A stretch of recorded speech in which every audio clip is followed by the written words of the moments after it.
Now, the Finance Bill 2023, which enters the committee stage at the National Assembly Tuesday, will serve as an acid test to the Azimio coalition.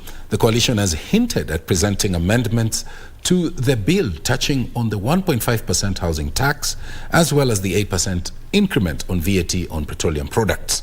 It's now a game of wait and see if the coalition will marshal enough support to overturn contents of the bill backed by government who enjoy majority control of the House. The opposition benches were a beehive of activity last Wednesday as Azimio allied legislators opposed proposals contained in the Finance Bill 2023.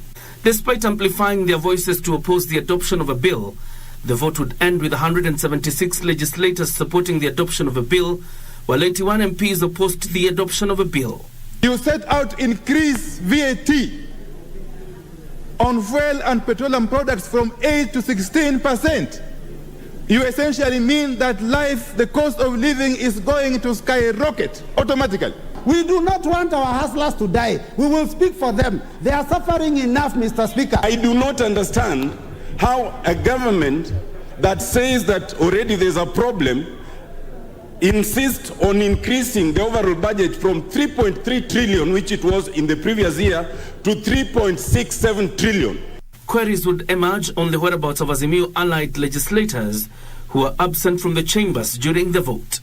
The Azimio coalition has since written a show-cause letter to 28 of its members, 4 of them who actively supported the bill and 24 who were absent during voting. Githunguri MP Gathoni wa Mushomba is the lone ranger from the Kenya Kwanza coalition to vote against the bill. We started off with issue of housing. We came up with contribution. We moved from contribution. We made it a levy. We have moved from the levy. Now we are calling it a task. Is that not scandalous? Lazima tujiadhibu ili tuweze kukomboa hawa wa Kenya. Leo unataka kupinga mswada. Leo unataka kupinga bill kwa sababu ya kutafuta umaarufu.